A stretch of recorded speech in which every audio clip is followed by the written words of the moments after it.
지난 9월 튜도에서 한 시계를 공개한 동시에 많은 이들의 반응이 나왔습니다. 분명히 전해본 적 없던 컬렉션의 탄생인 거죠. 심지어 지금까지는 아시아에만 출시되었습니다. 튜도하면 떠오르는 게 뭐가 있을까요? 저는 워치맥을 튜도하면 떠오르는 컬렉션은 블랙베이죠. 블랙베이 헤리티지부터 36, 41, 그리고 58, 브론즈까지, 그리고 GMT 모델을 참 이뻤죠. 최근 5년 동안 이 튜도의 입지를 넓혀온 거는 배감 선생님입니다. 아무튼 튜도 하면 블랙베이라는 빈티지한 컬렉션으로 입지를 다져온 것이 맞습니다. 앞으로도 유력하고요. 몇 달 전에 화두였던 블베 58 네이비 블루 컬러는 포토블루 에디션이라고 조롱받곤 했습니다.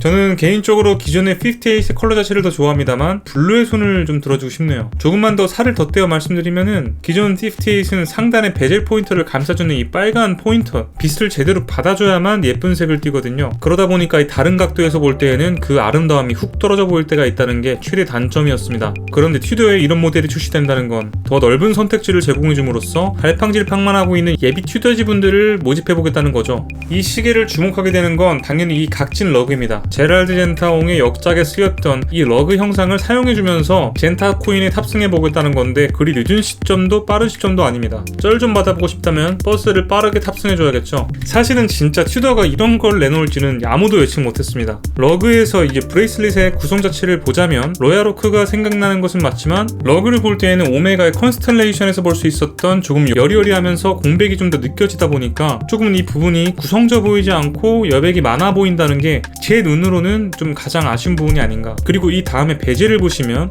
롤렉스의 대젓 그리고 그 하위 호환 튜더 프랜스에서 볼 수 있는 프로티드 베젤이 마구 떠오르지는 않습니다. 다만 다시 한번 등장하는 오메가의 컨스텔레이션, 과거 컨스텔레이션에서 볼 수 있었던 로만 인덱스가 새겨져 있던 이 베젤, 현행도 마찬가지입니다. 이 로만 인덱스처럼 아우마크가 새겨진 자리까지는 아니지만 저는 이 시계의 디자인적인 컨셉이 로얄오크보다는 압도적으로 오메가의 컨스텔레이션에 좀 더 가까운 것 같다. 그러나 이제 네이밍에서는 로얄, 마치 로얄오크, 오메가를 오마주를 해도 당연히 나쁘진 않지만 경쟁 관계의 오메가가 아니라 초하이엔드 로얄오크, 그리고 전설이 돼버린 제랄드 젠타를 기리는 것에 무게를 실어주는 척 같습니다. 개인적인 생각이지만 여기서 오메가에 대한 경계심이 느껴져요. 난 너네 안 따라한 거야 하는 느낌. 근데 제가 방금 사용한 단어 중에 상당히 불쾌감을 느끼신 분들이 계실 수도 있어요. 튜도와의 경쟁 관계라는 표현을 사용한 순간 오메가를 좋아하시는 분들은 기가 차실 수도 있는데, 확실하게 말씀드리자면 여러가지 면에서 오메가가 당연히 위라고 생각을 합니다. 다만 이제 마감을 제외하고 나서요. 튜도의 마감이 워낙 좋다 보니까. 근데 경쟁 관계라 함은 이번 컬렉션을 내어놓은 정황에서 느껴지는 튜도의 자세를 말씀드리는 겁니다. 그리고 이전까지는 여자들이 선택하고 싶었던 컬렉션, 사실 튜도에선 전혀 없었거든요. 오메가를 가거나 아니면 좀 론진을 가지 튜도에서는 살 시계가 하나도 없었을 것이라 생각합니다. 물론 여자들이 검토할 수 있는 컬렉션이 있었긴 했어요. 다만 이제 끔찍했을 뿐인데,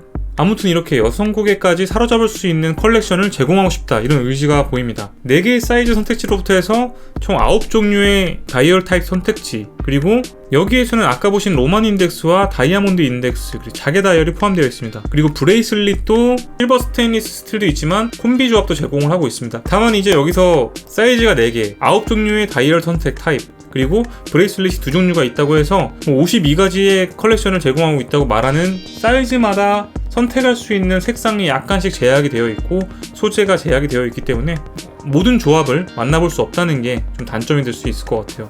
이렇게 남녀 중 한 명이라도, 아니 한 명의 마음을 사로잡지 못하면 커플 시계로 선택받지 못할 수 있다는 그런 상황을 잘 캐치한 것 같습니다. 저는 개인적으로 하나 아쉬운 점이 하나 있어요. 무브먼트를 언급할 것이라 예상하시는 분들이 계실 수도 있겠지만 에타 무브를 수정해서 사용한 무브를 사용하고 있다는 거 거의 당연하다시피 합니다. 사실은 범용 무브를 사용한 것이 잘못된 것은 아니죠. 어느 정도의 가격대까지 범용 무브를 적용하는지가, 제일 큰 사이즈 41mm 모델이 출시가가 290만원이니까. 다만 저는 이제 컬러에서 좀 아쉬움이 느껴집니다. 컬러는 당연히 청판 성애자인 저는 청판이 베스트, 그 다음이 블랙 다이얼이지만 썬레이 다이얼보다는 블베에 사용했던 마감의 그런 다이얼 있잖아요. 반사가 심한 것도 아닌데 고급스러우면서 글로시한 것 같으면서도 아주 깊어 보이는, 마구 반사시키진 않지만 빛에 비춰보면 약간 빛을 내고 있는 그 다이얼의 질감을 적용했으면 훨씬 이뻤을 것 같은데, 그 외에도 이제 줄질이 어렵다는 부분에서 아쉬움을 주겠죠. 이 부분은 사실 브레이슬릿의 마감이 매우 빼어나다면 큰 불만이지는 않을 거예요. 그간 이제 튜더가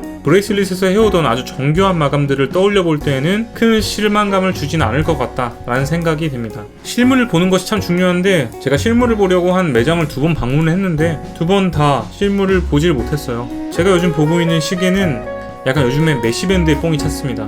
그 찰나에 튜더 로얄이 등장해버려서 한번 실물은 보고 고민해보고 싶은 생각입니다. 여러분들이 생각하시는 튜더 로얄의 느낌은 어떠신가요? 자유롭게 한번 댓글로 의견을 남겨주세요. 오늘도 재밌게 봐주셨길 바라면서 이상 오버더치TV의 덕이었습니다. 감사합니다.